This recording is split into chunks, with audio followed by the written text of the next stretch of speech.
This is Axion World News with breaking news. An unfolding crisis is developing. We are monitoring the situation closely. Stay tuned for updates. We need to make changes right away. On day one, we will take care of it. We will win, and we will win big. Public by the Iranian presidents, but this was before Trump's national address overnight. And I should say it's the early hours of the morning over here in the region. Still no official or unofficial response yet from Iran. But what the Iranian state TV did put out before the speech was a suggestion that Iran had never asked for a ceasefire.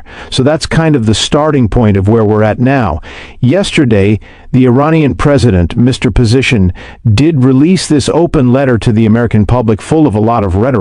He was really questioning whether Washington is putting America first or acting as a proxy for Israel, is what he has described in that letter.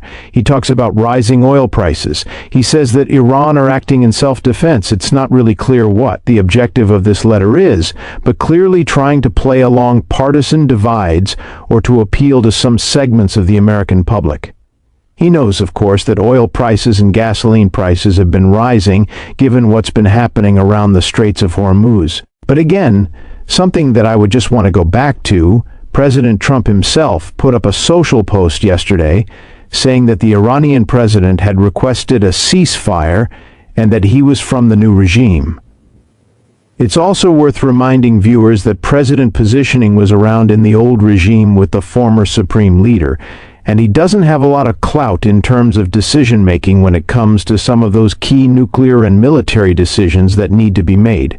So what many experts in the field are saying is perhaps you need to be listening a little bit more to the likes of the new national supreme leader, the man who replaced Ali Larijani, and the Speaker of the Parliament, Ghalibaf, who's been quite active on social media the last couple of days.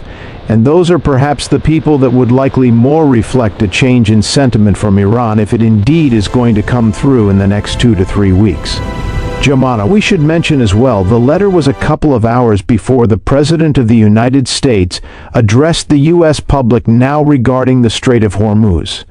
You know, we didn't get any clarity from President Trump on what the U.S. plans to do, but we did have the U.K. Prime Minister saying that his Foreign Secretary was gathering a group of 35 foreign secretaries right to talk about it. And the UAE has actually gone to the United Nations. Bring us up to speed.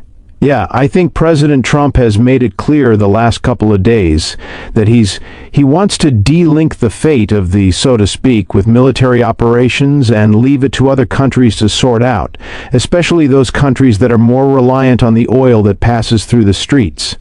China, a key one. He's explicitly referenced China. Now, when it comes to some of those efforts, the UK Prime Minister Keir Starmer did refer to a meeting that's going to take place today that will be chaired by Yvette Cooper. And it's expected that around 35 countries are going to participate in this virtual meeting to discuss potential economic, diplomatic, and possibly even military measures to help reopen the Strait of Hormuz, the preferred channel obviously being diplomatic at this point, and these countries getting together to assess whether Iran will come to the negotiating table. If that fails, then perhaps go down the economic route, apply more sanctions. If that fails, then as a very last option, military. But many countries and European nations have expressed their reservations about getting involved militarily. As for a Gulf state, Gulf nations, we know that yesterday the UAE invoked Article 7 at the UN Security Council, and essentially what that means is they're asking for diplomatic cover should they want to choose to enter or get involved in the reopening of what that Article 7 provides for. It allows for the use of force in the face of an act of an aggression or a threat to peace. So this is what the UAE had put forward. The UAE officially one of the few Gulf Arab countries that have said that they would be open to participating in naval escorts or any maritime operations to help reopen the straits. And of course, in the last few days, as we've been speaking about, have been very vocal about an outcome in which Iran still retains sovereignty over the Straits of Hormuz being something that is unacceptable to them and akin to economic terrorism. So definitely some motions from around the world to deal with the issue of the Straits,